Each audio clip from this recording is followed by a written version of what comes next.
I'll say today's daf is Kuf Ayin 170, and we're picking up on Kuf Samech Tes Amud Beis 169b, 4 lines up from the bottom. TORAH Rabbanon Haba Lidon B'Shtar B'Chazaka Lidon B'Shtar Divrei Rebbe. It's a very interesting case.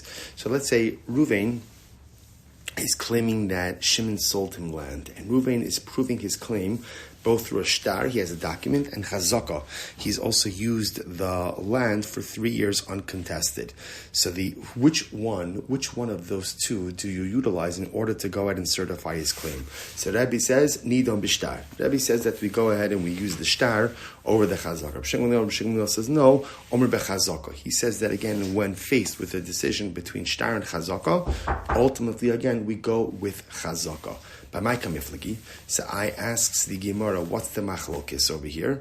So Kiyas Rabdimi Amar Ba'osios Niknos B'Mesira kamiflagi. The machlokis over here, interestingly enough, is the topic that we've been talking about the last couple of, at least yesterday's daf and the day before as well, about Osios Niknos B'Mesira, namely that halacha l'maisa, when you give over a shtar, do you give over the totality of the transaction together with that shtar? So we'll say now we are on Kuf Aleph. So the Gemara says, Rabbi Shmuel Silber holds like this, top of Kuf Aleph. Savar ein osios niknos b'mesira. So Rabbi Shmuel holds that halacha l'maisa. So again, handing over a shtar does not really hand over the entirety of the transaction. If you look at the Rashbam says hilchach tzarich edi chazaka dechevan da'amar leidach lechazik v'kani v'yesh lo edim shechzik ba kana dekarka niknas bekesef b'shtar mechira matana bechazaka. So it's interesting. So therefore, Rabbi Shmuel holds ein osios niknos b'mesira. So therefore, halacha l'maisa, again, you don't inquire the totality of the transaction through the shtar, and therefore, again, when you have both shtar and chazaka is stronger. Rabbi Savra Osios Niknas B'Mesira. Rabbi, on the other hand, holds that no. Again, we've been talking about when you go ahead and you hand over the shtar, that gives over the totality of the transaction. Amar le'Abaye imkein plota l'demar. So Abaye, so remember again, I will say this statement. Sorry, just going to staple papers over here. So this statement, remember again, was Rav Dimi. So Rav Dimi, so they said this before Abaye. So Amar le'Abaye imkein plota l'demar. So it said to Abaye, if that's the case, Rav Dimi is arguing on your interpretation before. Amar le'Vesivlo. Abaye says okay. So go ahead and let it be a machlokas. So again, so Abaye says to Rav Dimi, again, this is Abaye. Amar le'Abaye l'Rav Dimi. So imkein plota. Take a look at the Rashbam. The Baruch Demar, Shomer Rabbi Lamal, Reb Shimon Osios Niknas B'Mesira. Because remember again beforehand earlier we had said that according to Reb Shimon Gamliel, Osios Niknas B'Mesira, and now ultimately again Rav Dimi is saying that according to Reb Shimon Gamliel, ain't Osios Niknas B'Mesira. So he says, "Im Kein Tiflok." Okay, there's machlokas. Amarlei hachi kamin alacha masnisa lo mitaratzta ela kid mitaratzta mar. No, what he meant to say is like this. The way we answered up the Mishnah earlier only works according to the interpretation we gave before. If that's the case, we now have a contradiction. In other words, does Reb Shimon Gamliel hold Osios B'Nikos B'Mesira or not? Allah Amar Abaye says, what's the case over here? Second, remember, we're focusing on the case of where Ruvain is claiming that he owns the land, and he wants to certify that claim both through shtar and chazaka. So which one should we utilize? So again, Rebbe says shtar, Rabbi Shimon Gamliel says chazaka. So we thought that maybe it's a machlokes of osios niknas b'mesira. The problem is, the way we just positioned it is Rabbi Shimon Gamliel is contradicting himself. Allah Amar Abaye says, what's the case here? Kegon shenimtza echad mehen karov upasal. Interestingly enough, the case over here is when Ruvain presents the shtar, one of the witnesses in the shtar turns out to be a relative or someone who is unfit for edus. Rabbi Meir, Rabbi Lazar kamiflagi, and the machlokas over here is different machlokas of Rabbi Meir and Rabbi Lazar. What's the machlokas? Rabbi Savalak, Rabbi Lazar, da Amar Edi Mesira Karsi, Rabbi Shimon Gamliel Savalak, Rabbi Meir, da Amar Edi Chasima Karsi. So this is interesting. So now the Gemara is suggesting as follows. So what's the issue? Ruvain presents this shtar, right? And in this shtar, so Ruvain has shtar and chazaka. The issue over here is that in the shtar, it turns out one of the witnesses is invalid. So now watch this. So Rabbi holds like Rabbi Lazar. Rabbi Lazar holds Edim Mesira Karsi. Now remember, we'll say back to our Gittin days. So again, what creates the effectiveness of the shtar? Is it the Edim who witnessed the giving over of the shtar, or is it the witnesses who sign on the shtar? Rabbi Lazar holds that it is the witnesses who witnessed the giving over of the shtar. If that's the case, the witnesses who signed on the shtar aren't really all that important. And therefore, halacha l'maisa, even if it turns out that one of them is a karov or apostle, the shtar itself is still a valid shtar. And therefore, again, halacha l'maisa, he would go with the idea that when faced with a choice between shtar and chazaka, go with shtar. On the other hand, Rabbi Shmuel holds that halacha l'maisa, no, it's the witnesses who sign on the shtar that create the effectiveness of the shtar.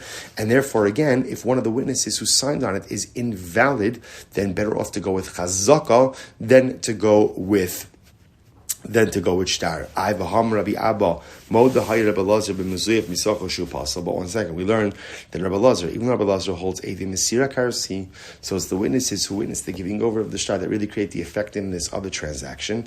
But even Rabbi Lazar holds that if clearly you have a shtar that looks inappropriate, what does it mean it looks inappropriate? For example, again, you have a karov or apostle who signed on it. Even Rabbi Lazar will agree that such a shtar is possible.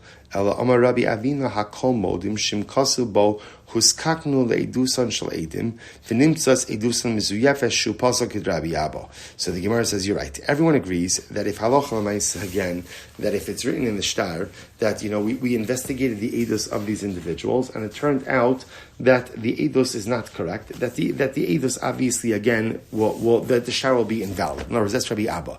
In other words, that if it's clear that we looked at the shtar and we know that the eidos is false, then of course, even if you hold eidim mesira karsi, that is still going to undermine the effectiveness of the shtar.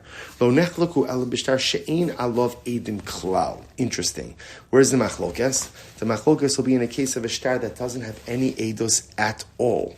The Rebbe Savar, like Rebbe Lazar, the Mesira Karsi, Rebbe holds that again, such a shtar like that will still be good. Even if no one signed on it, the shtar will still be valid, because Edi Mesira Karsi, Rebbe Shmuel Silber, like Rebbe Meir, Amar Edi Chasima Karsi. Rebbe Shmuel holds like Rebbe, and Rebbe holds Edi Chasima Karsi. And therefore, Allah L'maisa, if there's no Eidos on a shtar, the shtar will be invalid, and therefore you would have to rely on Chazaka. Be Baisim. And the other possibility is, Shabbos say this is also something that's surfaced a number of times throughout the last number of weeks, which is what happens when all of the parties involved admit that the shtar was written. The Rebbe Savar Moda B'Shtar Shakaso and Zarach L'Kaimo.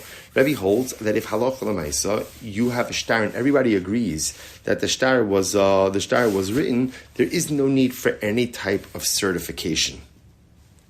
If you take a look at the Rashbam says, "Ein tzarich l'kaimo, delo dami l'shar dinim sha'pesha asur ha'pesha heter sha'afilu im hayazem ha'arev omer lo kasafti lo hayan lo lachshod ez zeh lokech bekach shonech lishol lashol shtaros mezuyafim elashech miru chachamim l'sar." So therefore, again, Rebbe will say like this: if you have a shtar that everybody agrees to, then halacha l'maisa, there's no certification that's necessary.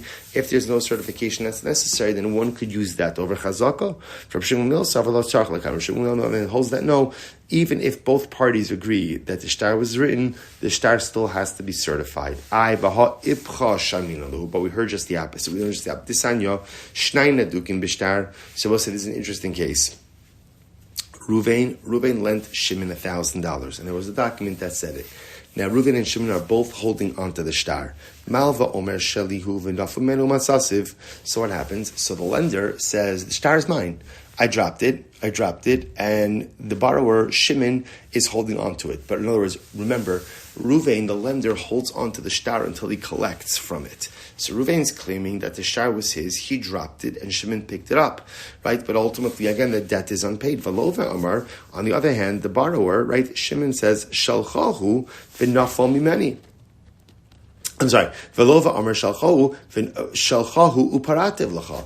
So ultimately, again, the borrower is saying, "You're right. I paid back the debt already. I dropped it, and Lamai said, now you found it. So what's that lacha? Yiskayim hashtar b'chosam of divrei Rebbe. So Rebbe says ultimately again, halacha l'maisa, we have to uphold the shtar based on the signatures, based on the witnesses. Rabbi Shmuel on the other hand holds that halacha l'maisa, you split it. So if you look at the Rashbam says, Yiskaim Ashar Bechos, the Rashbam is on the left-hand side now. The Gova Leimal Vekule Kid Mefarsh Tam Lekamon. And again, according to Rabbi Shimon Gamliel, according to Rebbe, ultimately again, we uphold the shtar, and the lender could collect the entire amount. Rabbi Shimon Gamliel holds Yachloku. Va'avina ba, we ask on this, V'leslei l'Rebbe Hadistan, does Rebbe not hold to the following halacha? Shnaim ochsim betalis, if two people are holding on to a talis, bab mitzia, ze omer ani mitzasiha, v'ze omer ani mitzasiha, and both claim that they found it first. Ze yeshava she'ein lo ba pachos mechatzia. So again, each party swears that they own no less than 50%. V'ze yeshava she'ein ba pachos mechatzia v'yachloku. So they should split it. V'amar Rava, Amar Rav Nachman, mekuyam dekuli amalo pligi diachloku. If the shtar ultimately again is certified, everyone agrees that we split it between the Malva and the Lova, borrower and lender. Kipli, where's the Machlokas? B'she'ena Makuyam, where the document is not certified. Rebbe Savar Mode B'shtar Shekal Satrach Lekaimo. Rebbe holds that in general, when both parties agree that the shtar was written, it still requires a certification. V'im Makuyam Le Gavi Palga. So if the shtar is certified, then the lender could collect half. V'ilo, but if it's not chasba ba'almuhu, then ultimately again it's like garbage. Rabbi Shimon Gamliel holds Mode b'shtar shakasu in tzarach l'kaimo v'yachloku. Rabbi Shimon Gamliel on the other hand holds that halacha l'maisa, right, that if parties admit that the shtar was written, there is no need for certification, and therefore again halacha l'maisa they split the shtar. So I will say, so again, there's a contradiction, right? Rabbi Shimon Gamliel and Rabbi both contradicted what they said before.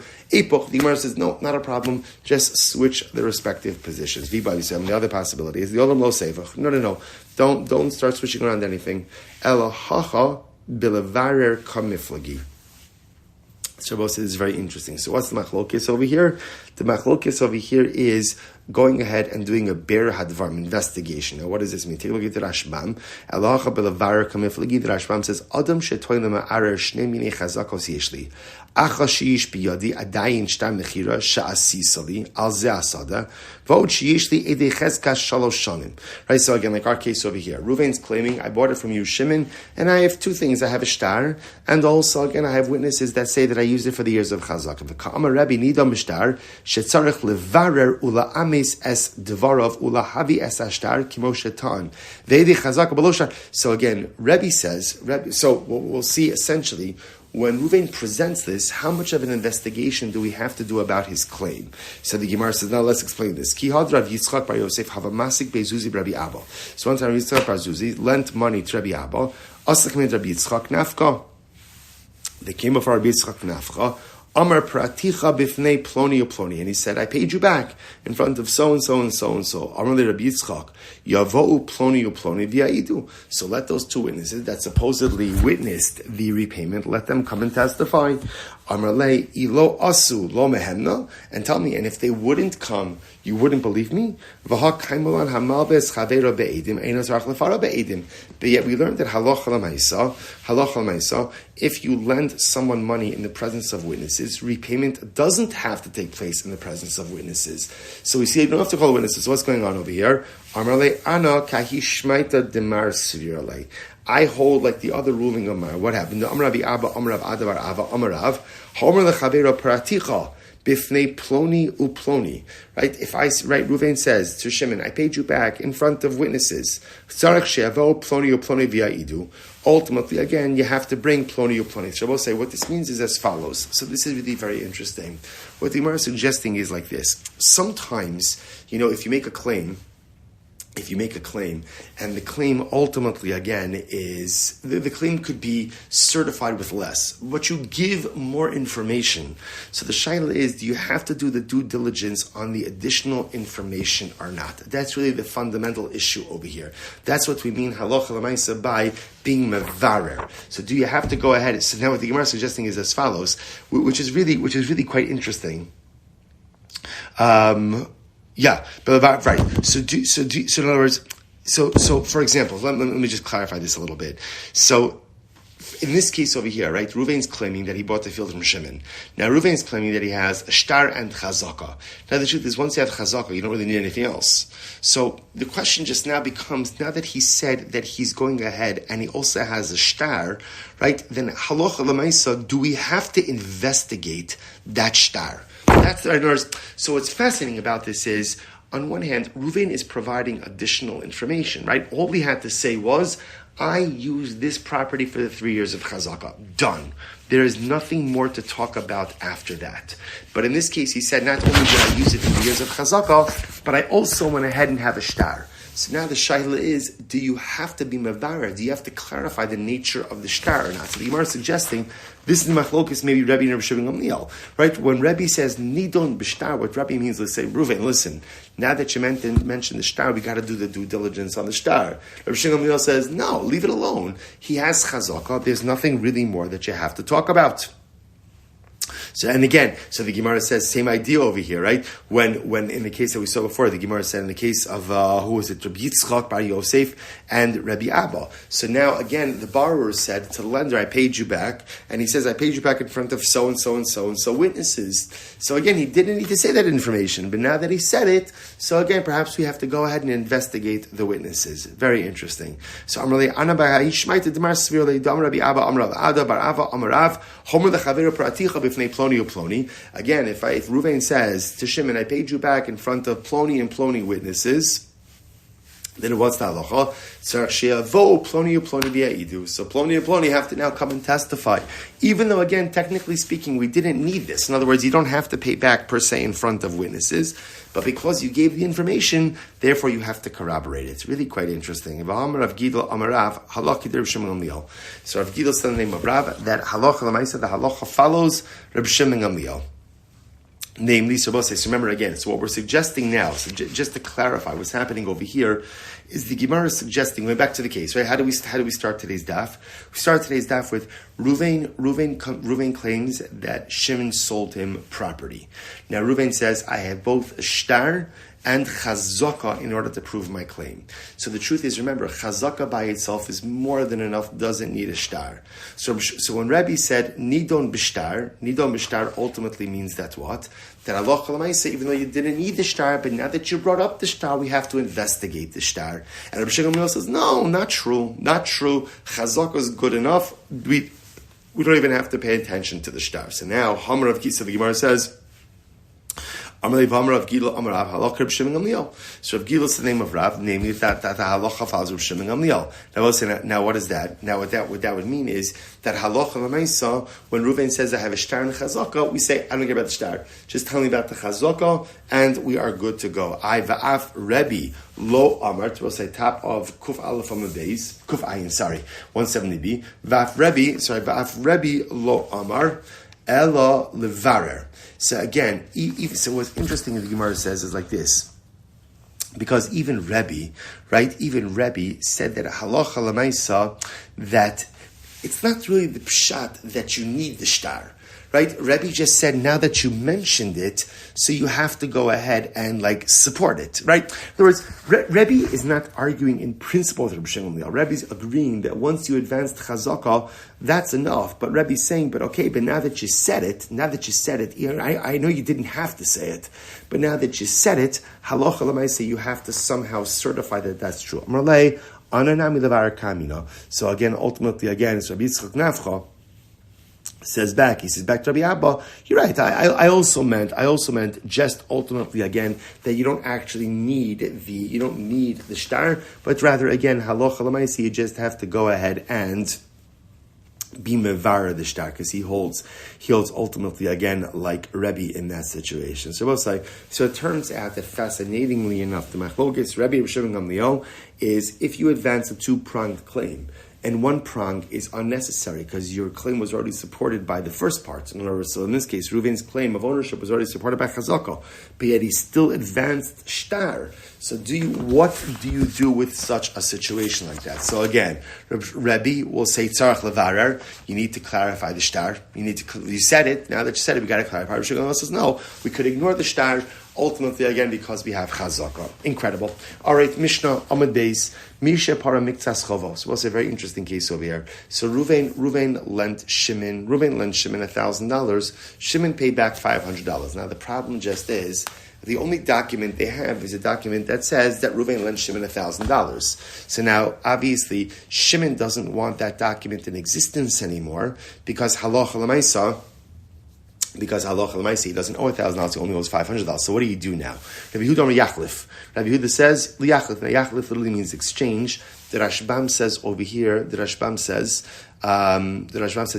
oso ashtar v'yichtov lo shtar acher lefi cheshbon nishar mizman rishon ki levar shemara. So he says, no problem, tear up the old shtar, write up a new shtar. Then the new shtar says that Shimon owes Ruvain $500. Okay. Rabbi Yossi says, no, yichtov shover. Rabbi Yossi says, no, just write a receipt. You don't have to write up a new shtar. Just Ruvain should write a receipt for Shimon that he received payment for $500. On Rabbi Yehuda, this is 1 second. Nimtza zeh tzarich lios shomer shovro min achbarim. Rabbi Yehuda says that's not fair. Then that puts the onus on Shimon, right? The Shimon's going to have to watch his receipt. Because if Shimon loses his receipt, remember, Ruvain is holding a document that says Shimon owes him $1,000. So now you're placing the onus upon Shimon to watch his receipt from, right, literally again, to watch his receipt from getting eaten up by the mice. Amar lo Rabbi Yossi, kach yafelo. Kach yafelo v'lo yira kol choshazer. Rabbi Yossi essentially says, too bad, right? In other words, it's okay. We'll put the onus ultimately again on Shimon, and we're not going to compromise Ruvain. Incredible. So it says the Gemara, Amrav Huna Amrav, Ein halacha lok Rabbi Yehuda lok Rabbi Yossi. The halacha neither follows Rabbi Yehuda nor does it follow Rabbi Yossi. Elos, rather, what do we do? Ela bezin mekar nashtar v'kosfin lo shtar achar mizman rishon. Rather, again, what do we do? Halacha l'maisa, Beis will go ahead and tear up the initial shtar, and ultimately, again, write a new shtar from the first date. Right? So we'll say this is very interesting. Meaning, first of all, take a look at the Rashbam. The Rashbam says, "In halacha lo Rabbi Yehuda, shomer yachlov afilu lichtov lo bizman rishon ayidei edim below beis in the kid mefarish va'azil delo alimi edim likra shtar lahachlif uveligvos mizman rishon." So we'll say, we're going to see now. Interestingly enough, it kind of sounds that Rav Huna is saying the same thing as Rabbi Yossi. So what we're going to see, the distinction over here, sounds like Rav Huna is saying the same thing as Rav Yehuda, right? Because Rav Huna comes along and says, the halacha is not like Rabbi Yehuda, nor is it like Rabbi Yossi. Rather, what happens? Ela Beis Din mekarin hashtar. Beis Din rips up the first shtar that says that Ruvain lent Shimon $1,000. The kosim shtar acher mizman rishon, and writes for Ruvain a new document that says Ruvain lent Shimon $500 using the original date. Now we'll say, that sounds exactly like Rabbi Yehuda in the Mishnah, but here's the difference. The difference is Rabbi Yehuda in the Mishnah holds that witnesses could do this. This doesn't have to be done by a Beis Din. In other words, so Ruvain lent Shimon $1,000. Now Shimon pays back $500. Witnesses could tear up the first shtar and rewrite a new shtar. Comes along and says, no. Witnesses can't do this. This has to be done inside of a Beis Din. So interestingly enough, procedurally, it's the same thing. We'll rip up the old shtar, write up a new shtar for the remaining amount, but the date of the transaction is the original date of the transaction. The difference is that Rabbi Yossi in the Mishnah holds this could be done by witnesses, and Rav Huna holds it has to be done by a Beis Din. Amar li Rav Nachman Rav Huna, Rabbi Yirmiyah bar Abba Rav Huna, Ishmiya le l'Rav habraisa. What about if Rav? Now remember, this Rav Huna saying the name of Rav. If Rav would have heard the following brisa, what does the brisa say? Disanya. So ultimately, they asked Rav Huna, you're saying this in the name of Rav, but there's a brisa. What does the brisa say? The brisa says, in this exact case, Ruvain lent Shimon $1,000, Shimon paid back $500. So now what does the brisa say? The witnesses could tear up the old shtar and write a brand new shtar using the first date. So would Rav have retracted his first position, right? Would Rav have gone ahead and said differently? So Rav Huna said, Shmiale, Rav knew this brisa, and yet v'lo hadarbe, but yet Rav did not go ahead and change his position. Now, why not? I will say top of Kuf Ayin Aleph 171a. Bishlama beidina alumilaf koimamona. Ela edim she'asu shlichusan chozin va'asin shlichusan. So we'll say, interestingly enough, the Gemara suggests, we're kind of going to, well, we can finish off. The Gemara says like this. So the Gemara suggests the following idea. Rav knew the Brisa. Rav absolutely knew the Brisa. But what was the problem? What problem did Rav have with the Brisa? Rav felt like this, that halacha l'maisa, a Beis Din is empowered to go ahead and act multiple times on the same transaction, right? Literally translated. So, Bishlam Beis Din, alime la'af kuyim amona. Beis Din in general has the ability to take money. Therefore, again, because they have the ability to take money, therefore, halacha l'maisa, they can rip up the old shtar and make a new shtar. But Edim who were appointed for a specific reason, for what reason? To go ahead and halacha l'maisa write this first shtar. What power do they have to go ahead and tear up the old shtar and write a new shtar? It's not within their purview, right? It's not within their shlichos. So Gemara says, I don't understand why not. V'lo v'ha'amar Yehuda amarav edim kosvin afilu asara shtaros asada achos.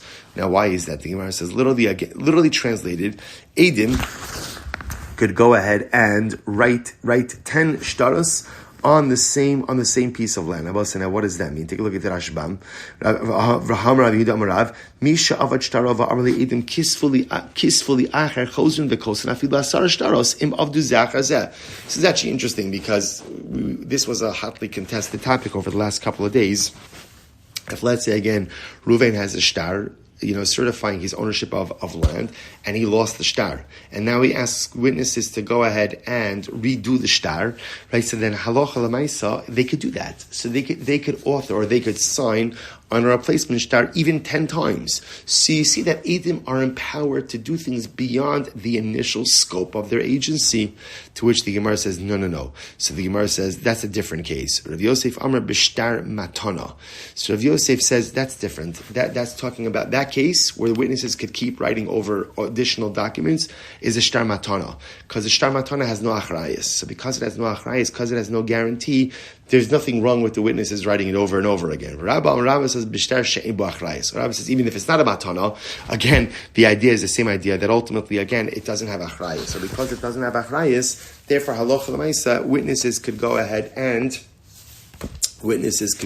and write replacement shtar. So we'll stop over here for today, but suffice it to say, so here's what we have, right? So this interesting case, let's just frame the opinions. So the opinions that we have are as follows. Reuven lent Shimon $1,000. Shimon paid back $500. So now the problem just is, we have to do something because the document that exists no longer accurately portrays what in fact is going on. Because remember, Shimon has paid back half of the debt, so what do you do? So we've got 3 shitos. Rabbi Yehuda says, witnesses tear up the old shtar, write up a new shtar. What does the new shtar say? Reuven lent Shimon $500. And the date in the document is the original date of the loan. That's Rabbi Yehuda. Rabbi Yossi says, no, absolutely not. Just write a receipt. Just write a receipt that Shimon goes ahead and paid back $500. Beautiful. Then comes along Rav Huna in the name of Rav and says, essentially, procedurally agree with Rabbi Yehuda, namely, tear up the old shtar and write a new shtar. But, what's the but? The but is, Edim can't do it. This has to be done in Beis Din. This has to be done in Beis Din, and only if Beis Din does it, ultimately, again, is it going to be mutter. All right, I will say, incredible. All right, I know we went a little bit quickly, but tremendous shkoyach. Looking forward to seeing everyone in person in Yahrzeit Hashem Mishal Tova U'Mitzlachos on Friday, and tremendous. Amazing to think that we're coming to the end of Basra as well. It's been such a beautiful and dramatic journey. All right, I will say shkoyach.